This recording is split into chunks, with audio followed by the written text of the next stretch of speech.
2, 1. What's your story? My story? Mm-hmm. All right, just rock and roll. My story is I'm a crazy showman in Savannah, Georgia, that runs a baseball team, but it's more like a circus called the Savannah Bananas. I grew up as an only child, loved baseball, but then realized that a lot of people find the game to be long, slow, and boring. And now I'm trying to make the baseball fun for everyone throughout the world. Well, that's the short version. What's the long version? If you want to go very long, again, grew up in Situate, Massachusetts. And basically, my parents got divorced. My dad fought to get custody of me. And I was this kid just trying to get attention, get the love of his father. And so I worked very hard to do well in school, to do well in sports, and was so fortunate. My dad bought a baseball facility, and I was able to play baseball every single day. And I was able to get a college scholarship, went down to Wofford College, a little small school in South Carolina, and with hopes of playing professional baseball. And I started talking to professional teams. I remember I got Christmas cards from the New York Mets, Pittsburgh Pirates, Atlanta Braves. And then something happened. I tore my shoulder. And my junior year, I tore everything, my rotator cuff, my labrum, and I found out I'd never pitch again. And I remember turning the camera on myself because I was filming a documentary. And it was one of the realest moments I ever had, something I worked my whole life for. The one thing I was fighting for my whole life, and it was done. And at 20, 21, 22 years old, I didn't know what I was going to do. So I tried getting into coaching. And that's when I realized that I loved playing baseball, but hated watching the game. And it was so boring to me. You can't play, you're sitting there just watching the game. But I got an opportunity about an internship. And I took an internship in Spartanburg, South Carolina, with the worst team in the entire country, a little small team called the Spartanburg Stingers. They had less than 50 fans coming to the games. But it was my job to get people excited about it. So it was then I realized that baseball had to be fun. It had to be entertaining. It had to be exciting. So I was fortunate to have success there. And at 23 years old, I was offered the general manager job of a team in Gastonia, North Carolina. This was the second worst performing team in the entire country. There was only $268 in the bank account my first day. We had 3 full-time employees. Payroll was on Friday. There was only 200 fans coming to the games, and the team had lost over $100,000 the previous year. And I said, what did I get myself into? And so I took that team and I went to the owner. I said, this isn't going to work. The team had been there for 7 years. Nobody knew the team. I made 10 phone calls that first day. And I remember 7 people said, never heard of the team. 2 people said they'd never, ever work with us. And 1 person hung up on me. And so it was then I had the big realization of what business are you in, but what business are you really in? And for us, we weren't in the baseball business. We were in the entertainment business. And we had to change. So I called the owner of the team. I said, we're no longer going to be a baseball team. He goes, what do you have in mind? I said, well, our players are going to do choreographed dances. We're going to have grandma beauty pageants. I'm going to get in the dunk tank every game. We're going to serve donut burgers, donut dogs. It's going to be unlike any other baseball game. And he didn't fire me. He said, what do we have to lose? And it was that point at 23 years old, I started trying to change the game. And we started doing things that didn't work, like flatulence fun night, salute to underwear night.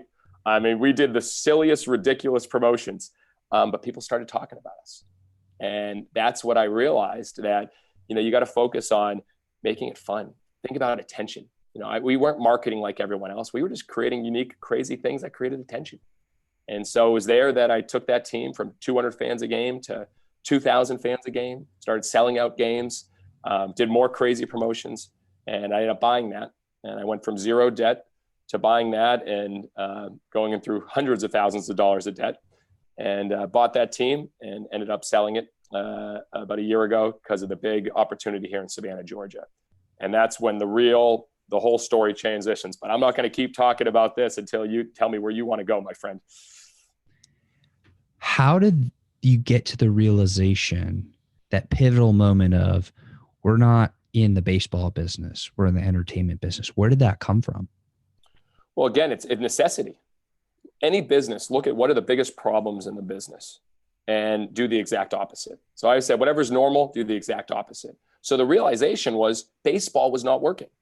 And so you think about this, why would we compete in the baseball industry? For people who don't know, we're the lowest level of baseball. there's major league up here. There's triple A here. There's double A here. There's high A here. There's regular A here. There's low A here. There's top level independent baseball here. There's top level college baseball here. And then there's us here. Like, we're the lowest level. So why would we compete on baseball? We can't win that game. But what's the game that we could win? And that would be entertainment, because no one else is focused on that. So I realized that we're not going to win baseball, but could we be the only game that focuses solely on the entertainment and making it a nonstop show and having crazy promotions on the field, having the fans sing, dance, get pied? We could win that game because no one else is playing it. So it was the only way that I thought we could actually be a sustainable business. And, you know, when people said, I had all these meetings and I say, hey, we're the team in here in town. They go, I hate baseball. I hate baseball. I hate baseball. How many times did I have to hear I say I hate baseball to say, finally I said, perfect. You'll love our shows. And we changed the language. It was no longer about, hey, enjoy the game. It was enjoy the show. Welcome to the show. Because you can't control. If the team loses 12-0, are people going to enjoy that game? No. But will they enjoy the show? So focus on what you can control. Focus on what you can do. So I had that realization there, and then the results started, fortunately, slowly but surely taking care of themselves. Where did you get that creativity from? I get asked a lot about failures, but again, I walk into situations that are failures. You look at, I think great leaders run to problems. And so here was a problem. We had to solve it. And so again, I believe normal gets normal results.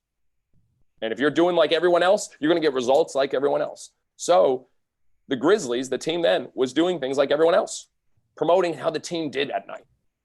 We don't even talk about how the team does. We talk about what happened at the ballpark, the fun, the shows. So I realized that the only way to be successful is to look at the way it was and go the exact opposite. And it's a different mindset.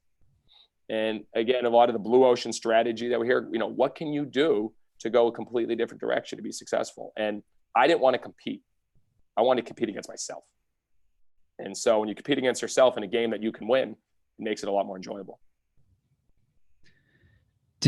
Did you just have innately this sense of business acumen and the sense of showmanship? Like, I really want to dig and understand like the essence of it. Like, at your core, where did this come from, and why was it just the natural thing for you to do? Well, at my core, if you go into the root of me as an only child, parents divorced, my dad working all the time, the root of me was someone to get love, to get attention, to be in the forefront. That's the root that I learned. And I've been able to realize that it's, you know, that fight to get attention and really get noticed and create something special. But, you know, to look at it in the sense, I had to start learning. And just like you, young entrepreneur, I didn't have a mentor. I didn't have a boss. I didn't have someone over me. I had an owner who wasn't as involved. And so my mentors became every book I could get my hands on. And so I started reading religiously. I learned more that first 6 months with that team and 23 years old than I did my entire educational system. And I say that as not a jab at education, but I say that as I read every book on P.T. Barnum. I read every book on Walt Disney. I read every book about marketing. I read every book I could get my hands on customer experience. And so I built this mindset of really thinking differently on being a showman and being that P.T. Barnum that focuses on promotion, getting people attracted and excited, focusing like Walt Disney on the vision. It's kind of fun to do the impossible, as he would say. And I have 3 posters in my office of P.T. Barnum and Walt Disney and Bill Veeck, one of the most famous baseball innovators back in the 60s and 70s. They created this mindset in me. And I said, you know, let's think, what would P.T. Barnum do? What would Walt Disney do? And they wouldn't play the same game as everyone else. And that's when we just started thinking of what are the most ridiculous things we can do at a ballpark. And again, think about this. As a fan, you go to a ballpark. If you see the same thing everyone else does, are you going to go home and talk about it? No, but if you go to a game and say, wait, the players are dancing? Like, wait, there's a senior citizen dance team called the Bananas. There's a break-dancing first base coach doing the moonwalk in the middle of the game. They have a 20-piece pep band at a baseball game. Wait, there's a DJ that's on a Segway that's playing music throughout the stadium. He's called DJ Peels on Wheels. Oh, they have a male cheerleading team called the Bananas, and it says on the back, Dad Bod Cheerleading Squad. We're constantly creating these to think, what will people say? So any business that you have, How do you get people to leave and say, you wouldn't believe what happened today? You wouldn't believe. And that was inspired by P.T. Barnum, Walt Disney. When you left Disney World, you would tell everyone about it. You wouldn't believe what happened at Disney today. P.T. Barnum, you wouldn't believe the characters that we saw. So we have mirrored that and brought that into baseball. We're not doing anything unbelievably innovative. We're getting the ideas and we're just bringing it into our sport. And I've been fortunate to get to know the former CEO of Yum Brands, Taco Bell, KFC, David Novak, and he wrote some amazing books. But what he said is like, the best leaders are pattern thinkers. What do you get from outside your industry and bring inside to your industry? I don't listen to other people in the sports industry. I go listen to other people from Cirque du Soleil, from Blue Man Group, from the Ritz-Carlton, from cruise ships. How do you get outside and bring that in? And that's when you can really create some innovation. So it seems like a huge piece of this is that customer experience, but really the experience piece of it, where they have, for lack of a better term, an experience that they would get no other place. But how do you really structure the experience or build the experience? I mean, are you trying to go for more comedic value? Do you want to really tug at their heartstrings? Are you trying to inspire them? Like, what are the feelings that you're trying to create in these people during the experiences that you put on for them? You're asking the right question. And very few people ask that question. You're asking, what are those emotions? How do you make people feel? And for us, that's the North Star. So long story short, the name of our company is Fans First Entertainment. Our mission is Fans First, Entertain Always. And so our North Star is, how are we always putting our fans first and entertaining them? That's what we're doing. But how do you map those emotions? So how do you want people to feel? So think about this. The greatest movies, the greatest shows, it's not just laughter. They tug on your heartstrings. They get you to understand the characters. They surprise and delight. They bring out all these emotions. So after failures, and I haven't been able to talk to so far. I mean, I was sleeping on an airbed 3.5 years ago. It was down to my last dollar. Literally had to sell our house. We were struggling because we were trying to do like everyone else when we came to our new team in Savannah. And now, fortunately, every game's sold out and we have a wait list in the thousands, but it didn't start like that. We were down to we sold one ticket in our first few months because we were trying to be like everyone else until we mapped the emotions. And so for us, everything's the fans first experience. How do you make people feel? So what's your reimagined customer journey? For anything, whatever business you're doing, what's that first impression? What happens when they buy? Everyone has the same boxes. They see your product, they may buy your product, and then it's done. You win in the transitions.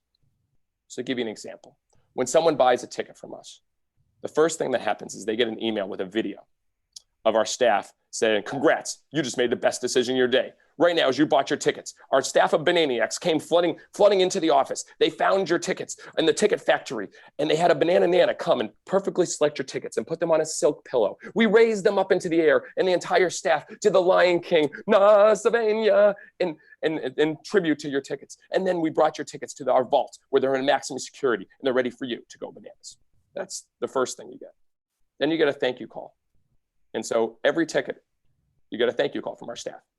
Then after that, as you're coming to the ballpark, we'll send you a playlist of music to listen to on the way to the stadium. Then as you're pulling up to the ballpark, the first thing you'll see is our parking penguins. Yes, we actually have people dressed up in penguin costumes parking your car. Does it make any sense? Of course not, but we thought it would be fun. And then you'll hand you a Freezy Pop and says, stay cool tonight. Then as you pass the penguins, you'll see our players out in front of the gate passing out programs and signing autographs. As you pass the players, you'll see our pep band playing Rocky music or Uptown Funk as you're coming into the stadium. Then you'll have our ticket takers in full banana costumes ripping your banana-shaped tickets that we've once done that are scratch and sniff and smell like bananas. That's all scripted. And then as you come into the ballpark, we script the emotions. So for instance, during the games, our players will leave the dugouts and deliver roses to little girls in the crowd and get down to a knee. Then we'll have the entire stadium doing a stadium roller coaster, which is the weirdest thing in the world, but the whole stadium is going like this in the middle of the game, like they're acting like they're on a roller coaster. We're treating it like a theme park, yet you're not moving. And then at the end of the night, my favorite moment, we have a free s'mores station. That's if people are leaving. The pep band is playing music. All the players are at the gate. They're singing, they're dancing, and we're leaving in this euphoria excitement where people don't want to leave. And that's taken 13 years to craft. But when you create that, you map that experience, people are going home and saying, wow, tonight was special. You wouldn't believe what happened at the ballpark. It was like a circus and a baseball game broke out. It's the most fun we've ever had at a baseball game. And we craft that. We call it your PFT. Every business. What's your perfect fan testimonial? What would you write? If you could craft the perfect fan testimonial, what would you write and reverse engineer it? And that's what we do. You reverse engineer the experience and reverse engineer the emotions that we hope people create. And again, we've had a lot of challenges getting there, but that's I think one of the reasons why we've been fortunate to have the success we've had. So it's taken you 13 years to craft this amazing, amazing experience? We're just getting started. So to give you the answer, we're not there yet. We're competing against ourselves every single day. So I look at what's happening to people in minds right now. You know, we have every night sold out 4,000 plus people. How can we craft the experience in lines? How can we have magicians going through? We actually had a singer start singing songs to people while they're in lines. I look at every single thing because we still have a long ways to go. And I think that's one of the differences is compete against yourself. We're playing this infinite game that it's how do we get better each year? And we're not focused on what other teams are doing. If we were to say our competition, we would say it's Amazon, it's Disney, it's Chick-fil-A. We're aware of what they're doing because you want to understand people want things faster. They want things more convenient. They want it on their time. That's what people want. So we're competing on how do we deliver a faster, better experience. And you know why we're not there yet? Because baseball is still too long, too slow, and too boring. No matter how many characters, no matter how much singing, how much dancing, how much fun, the game can still go over 3 hours. And that's a problem. And we're working on it. I'm just amazed that it seems like that's a very short amount of time for that experience that you've crafted. I mean, I think typically it takes, 30 or 40 years to get to that point where you have every little piece scripted out and every single part of the experience is mapped out. I'm so fascinated by that. I can't wait to see what will happen in the next 30 years. Well, I think it's easier to do when you're clear on who you are and clear on who you are not. Our bathrooms, our whole stadium is from 1926. It's a 1926 ballpark. FDR gave a presidential address at our stadium. Bob Dylan performed here. It's an old ballpark. So we are not the Ritz-Carlton. We are not the nicest ballpark in the world. So we're not trying to fix that. If you go in our bathrooms, you will not be wowed. However, I hope you'll laugh because, of course, in our bathrooms, we have no farting signs. We have our rival is the making bacon. So, of course, our urinal cakes are making bacon urinal cakes in every men's urinal. In the women's bathroom, there's signs that say drop it like it's hot. I don't even know what that means, but girls thought it'd be funny to put it in there. We're clear on our brand is fun. And so when you look at fun, we look at all of our touch points. How can they be fun? Not how can they be marble countertops and chandeliers and over-the-top nice, things that we can't afford, but we think about fun. And so I think everyone wants to make their business, the experience, the best they can. But if they narrow down on that one little thing that they want to be, and ours is fun, it makes it a lot easier. I love that. So at this point where it is so broken down, and it seems like you're really digging down into, a very, very fine level of detail, very precise. Where do you go from here? Like what do you see as the vision for how you can improve, how you can get better, how you can compete with yourself more? Where will that journey lead? So a big key for us is we need to surround ourselves with more creative people. We need to continue to actually think about the best performers, the best entertainers in the world. We're very fortunate. Our breakdancing first base coach is from So You Think You Can Dance, and one of the top dancers. And so when he's doing backflips and cartwheels and crazy dances, he has pushed our show to another level. Our pep band is some of the top musicians. We have a sexy saxophone player. We call him the Sexy Sax, Brian. In the seventh, eighth inning, he goes around the stadium serenading women with saxophone, playing songs like The Careless Whisper and other jams. And it's just a different level that you wouldn't expect at a baseball game. So what am I looking at? I'm looking at How can we have new magicians, different types of musicians, some of the best singers, looking to bring the most talented people and putting them into a ballpark environment that'll push us to another level. We've heard from fans that I feel like there's just so much going on. I'm always missing something. And my mindset is perfect, because most people come to a baseball game and they've seen enough. I want people to have a different experience every time. So our president says this every day: every game is someone's first game. And so whatever business you're in, what if you think about every single time, every day, someone new for the first time is interacting with your business? What do they see? What do they do? Did you take this day off and not give your responsiveness and not give the energy and not give the enthusiasm? My biggest fear in life is settling. It's settling. It scares the crap out of me, because then I feel like I'm not pushing myself, a complacency. So the key is surrounding myself with people that will lift that up and lift our team up. So where do we take it? The vision? Well, how do you create the greatest show in the world? Just baseball is our platform. How do you take it on the road? Right now, we have only 100,000 people we can take care of based on our schedule. That's our max. How do we take it on the road? How do we share this with more people? How do you get every business to really deliver the entertainment? When you go to a restaurant, no matter what restaurant you go to, that should be an entertainment experience. Yet most times you go, you wait, you sit down, you wait, you get your food, and you leave. You don't get thanked. You don't get entertained. It's every business has an opportunity to entertain people. And I'll tell you one thing that's never going to get old. Everyone wants to be entertained. Everybody needs to be entertained. Entertain means give your attention to someone. All right. Focus on them and make them feel good. So I believe every business in the world, and especially solopreneurs, entrepreneurs, whatever they're doing, they're interacting with more people now at a faster clip than they ever have. But we may get more focused on creating revenue and short-term profits than creating long-term experiences for people. And that's where I think people may lose out in business as well. So that's what we're working on. So I'm curious, because as the host of a show that reaches a lot of people, I'm always trying to make my experience better, always trying to make it more meaningful and give people more. Mm-hmm. So how would that's what I wanted to ask you. Like how would you make it better? How would you improve? So a few different things I do. First, what are the big problems in the industry that you're in? So whatever industry you think about this, in your industry, whether it's podcasting, what are the challenges? Right now, it's very easy to see there's millions of podcasts coming out every day. So what's probably the biggest challenge? Maybe differentiation. So I'd write down, what are all the normal things that a podcast does? Write down a list of every normal thing that a podcast does. This is how we came up with having our players dance. Normally players play baseball. Nope, we're going to have them dance.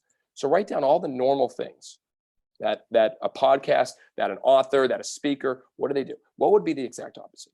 Because the way brands are going to stand out in the future is by differentiation. So write down those normal things. Then I'd write, all right, what's your boring list? Create what are the most boring things about the industry you're in?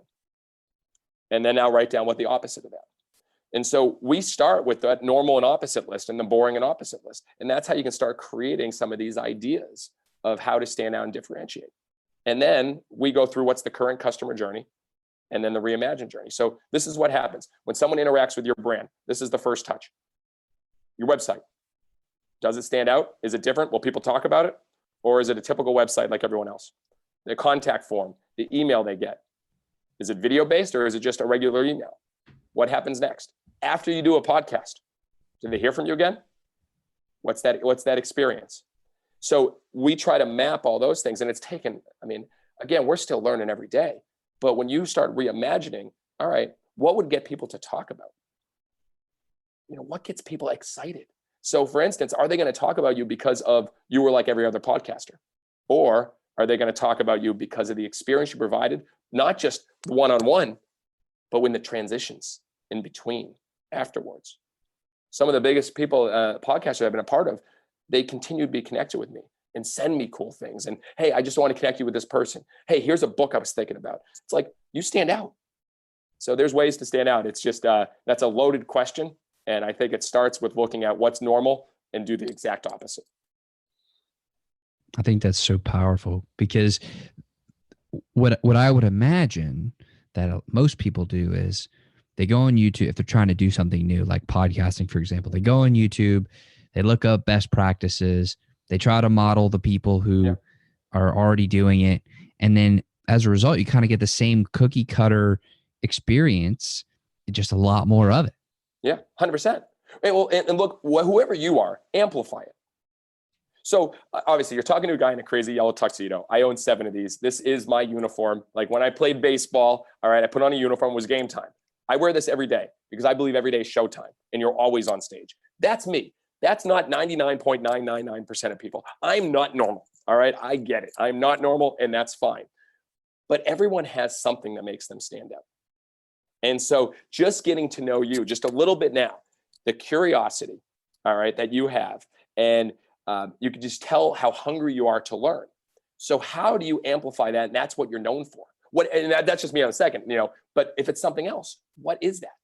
So if you talk to some of your best friends, like, hey, what is the most unique things about me? If you're not self-aware to know that, and it takes a while, then amplify that, go all in on that. And it's okay to be polarizing. Everyone tries to be fit in. But we're born to stand out. So why do we want to fit in like everyone else? When you fit in, you just become like everyone else. So I think, what do you want to be known for? And how does it fit your personality? And I think everyone should look at that, not just for themselves, but for their brand. And so it's a good question. It's a lot of self-awareness, but I was just like, hey, this is me. And a lot of people are going to be put off by this crazy, outgoing, loud showman, but that's okay.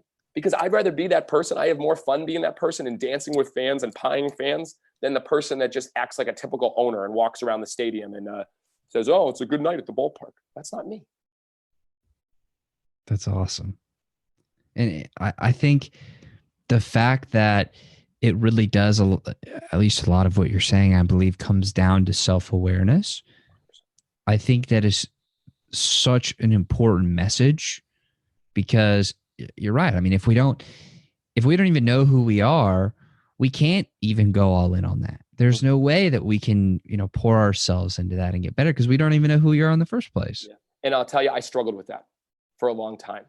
And I was able to start changing my mornings and changing my focus, and started every morning writing, reading, listening to podcasts and working out. And for 2 years of writing, I believe everyone should write every day.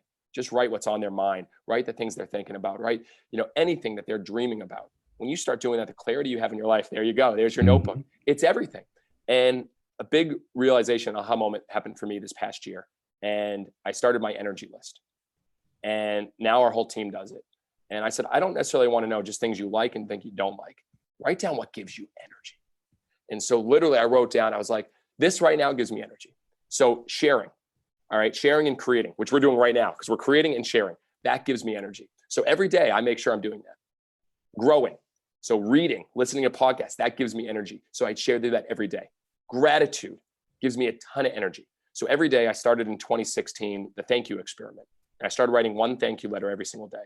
I haven't stopped because the reality is it may be the most selfish thing I do because I've written over 1,000 thank you letters, but it gives me so much energy and it makes me feel amazing about the contribution that I can make on people that it made an impact on me. So there it is, sharing, growing, creating, and gratitude. So most people, their days are filled with tasks of what they have to do, putting out fires. And they look at the end of the day and how was your day? I'm tired. Well, if you're doing things that just give you energy, you won't be tired at the end of the day and you'll do more of it, which will make you even more successful and make you even more happier. So our whole staff does it. They have energy lists. And I check with them at the end of the day. I go, guys, how are we doing on our energy list? Did we do things that gave us energy or did we not? Because that's what makes a company really thrive, I think, is people doing what they love that gives them energy. So I'm curious because, again, I think I really have never met anybody quite like you before. So I'm really fascinated. With the energy lists and the self-awareness and the journaling and the writing and the reading, these are a lot of things that when you talk to very, very successful people, and, I feel very, very grateful that, a large number of them, like yourself, choose to spend some time with me. And a lot of people talk about these kinds of things. So how did you develop this routine? How did you come about building this sort of behavior that empowers you so much? Because my life was, I was struggling. I think the only way people make real changes is if they realize how much they're struggling and the challenges that they're going through. And I realized I was so focused on other people, pleasing like all their priorities and doing everything. I was waking up every morning. The first thing I did is I looked at my phone, scroll through social media, scroll through it, and I realized I was in a bad mood. And, you know, it's proven if you watch 5 minutes of the news in the morning, just 5 minutes, you'll be in a worse mood at the end of the day. And so the reality is I wasn't watching the news, but I was watching the news by seeing what everyone was posting and talking about. And I was just starting my day, not on purpose. And so it got to a point where I wasn't being my best version of myself. I was treating my, I think it was then fiance, and you know, I was treating her not the way she's been treated. I was just not being a great person, a great leader.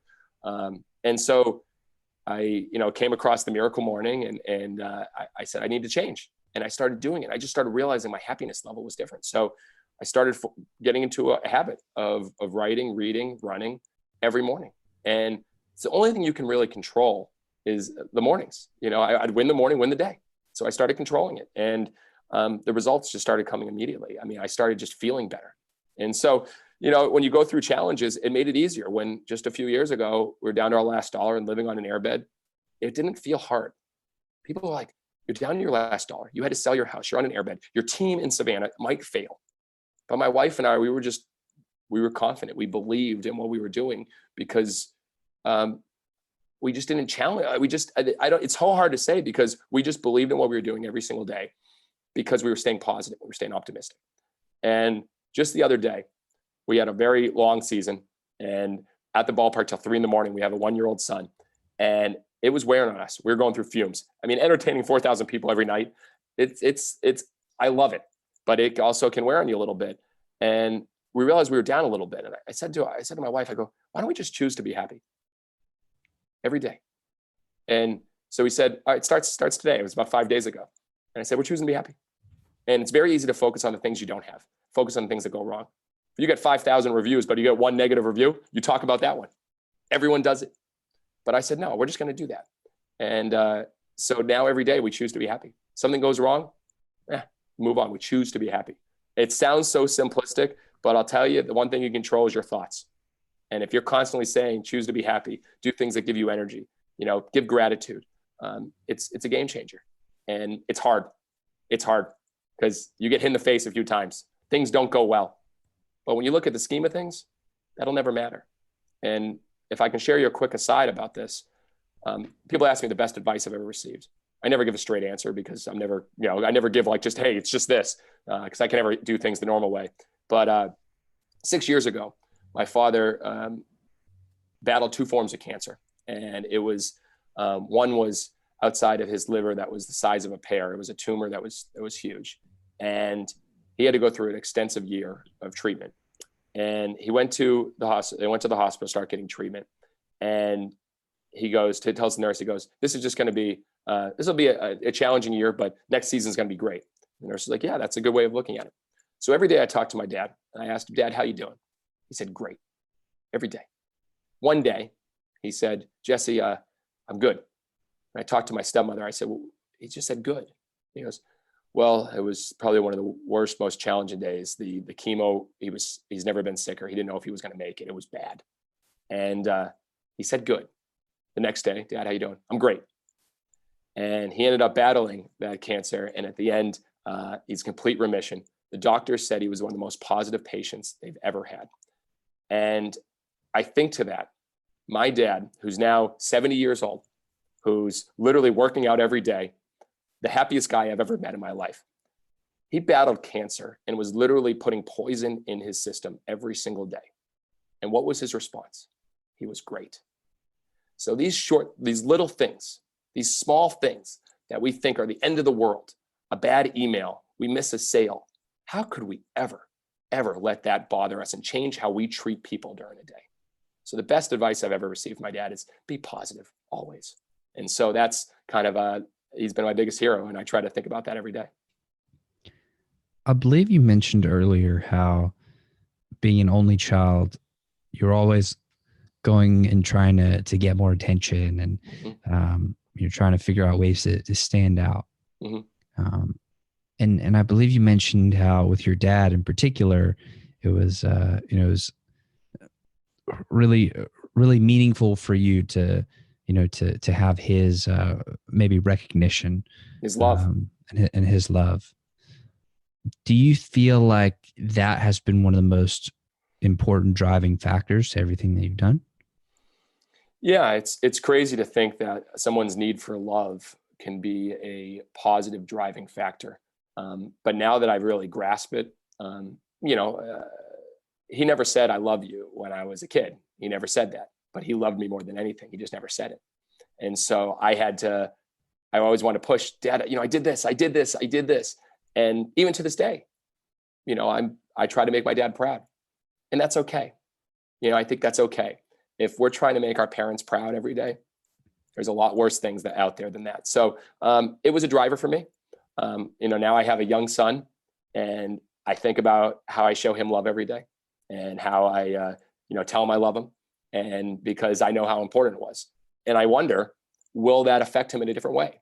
Will he not push to, make so many people happy and make a difference? Maybe it will, but I think we'll find out from that. But the reality is, it's like, why do I love at the end of the night when there's thousands of people leaving the ballpark and I'm hugging them and I'm high-fiving them and I'm thanking them?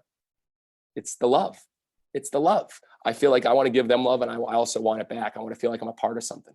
As an only child, no brothers, no sisters, you want that. And I think we all need that. And that's why I married an amazing woman who has 3 brothers and has a big family, so I can be a part of that. But it sounds crazy, like, oh, I just need love, I need to be around love. But it's okay. I've built it into one of my greatest strengths. I think that's why I try to get 4,000 people out here every night, and why I try to spread the news. And so Philip McKernan talks about your greatest pain, your greatest gift lies next to your greatest pain. And I had some wounds as a kid trying to fight for that love, and challenges with my birth mother and all that. But when you grasp and understand it, boy, you can bring some great things. And look at you, you're making me go deep today, but I think that's really what matters. Absolutely. And I appreciate you being willing to go there and talk about these things. Of course. So clearly you've done a lot of introspection. You've done a lot of work on yourself. You've built an amazing organization with just one of the coolest cultures I've ever had the pleasure of learning about. But what questions are still on your mind? I mean, what are you've learned from the P.T. Barnums, the Walt Disneys. Where, what have you discovered along your path of working with all these things, and what questions do you still have on that path? The biggest focus now is I'm focusing on our people, on our team. If you want to create a great organization, if the fans first, people don't realize that. I look at our people as the biggest fans. So our team, our employees, the people that work for us. So what I'm focused on now is, how do I deliver and our team deliver the most value to them and create an experience like they've never had? And we do a lot of things of surprise and delight with our people. But if you really want to create the best experience for your customers in the world, you better create the best experience for your people in the world. And that's where it starts. So it's always about reverse engineering. I reverse engineer everything. So I'm constantly thinking, what does that amazing experience look like for our people when they first show up in the interview process, their first day, even on their last day? And we had some people leave. We had 0 turnover our first 3 years. With millennials, it's unbelievable. Our oldest staff member is 28 years old now. Everyone started at 22, 23, 24. And what about when someone leaves? Most companies, when they leave, see ya, goodbye. But we said, no, this is a last impression. And so we had people leave this past year, and we planned this huge celebration where everyone on our staff writes a thank you letter with all the memories that they had of them. Then we show a video of all their best moments. And people who know the Savannah Bananas culture, we're constantly videoing everything. We have video everything. And so there were some hilarious moments that we show. Then we have a plaque of all their accomplishments and great moments. And we read those letters to people. We read and we celebrate it. So that last day, they know, even though they're leaving us, that they feel cared for. And so I think that's what drives me now, is how do we put on the greatest show for our people? How do we make them feel like they're on top of the world, so then they can deliver the greatest show for our people, or our customers? And so the questions I'm asking is, what does that look like? What does the greatest organization look like that cares for their people more than anyone else? And so we got a long ways to go because it's a long journey. But, I think that's everyone asks for. Every leader, your people, your employees, they don't work for you. You work for them. And whether you're growing leaders, whether you're help developing them, whether you're just making them better people, your job is to take care of them. So every job you mentioned your team before here. My question for you is, they probably have a job description for you, but do you have a job description to lead them? And so when you think about what your job as a leader to lead them, that's a game changer. And we just learned this recently, hearing from some of the Chick-fil-A executives, and that's what they do. So now I'm questioning, what can I do to be a better leader? So that gets into deep. I'm the crazy guy in the yellow tuxedo. I love to have fun. That's what we've built this business on, fun and show. But now the heart is what's going to keep this business sustainable and keep us making a difference and have a legacy. And I know you're a young guy, but I know you're already thinking about legacy. And I think it's okay to think about that. But legacy comes from the heart. And legacy comes about the people that you touch every day. And so I don't want to cross the finish line alone. I know you don't want to cross the finish line alone. No one wants to get on top of the mountain and be by themselves and look around and say, this is great, but who's there with me? And so that is one of the big things I'm thinking about, is when I'm long and gone, what about all these people that we touched? What are they doing? How are they still making a difference? And when you reverse engineer, it changes your given days every single day. And that's why, my friend, why I'm here with you is sharing something that's going to hopefully be evergreen and go for a long time. Because when you share your beliefs, who you are and what you stand for, those last and those carry on. And that's why I believe in what you're doing and having these amazing conversations, because they will make a big difference for many years to come. Well, thank you very much for saying that. And, I want to thank you so much for coming on the show today and being a part of this with me. It's been very special. And I just want to say thank you. Yeah, I've had a lot of fun. I appreciate you. Awesome. Well, I just have one more question for you, then we'll wrap it on up. Sure. But what question should I be asking you that I just wouldn't think to ask? If you want better answers, you need to ask better questions. And that's a question I ask on my show all the time. What matters most? And that's a deep question. That's a deep question. But what matters most to you? And we just talked about it a little bit. But I think when you can get to the root of what matters most to people and what matters in the most to making a difference, I think that's pretty interesting.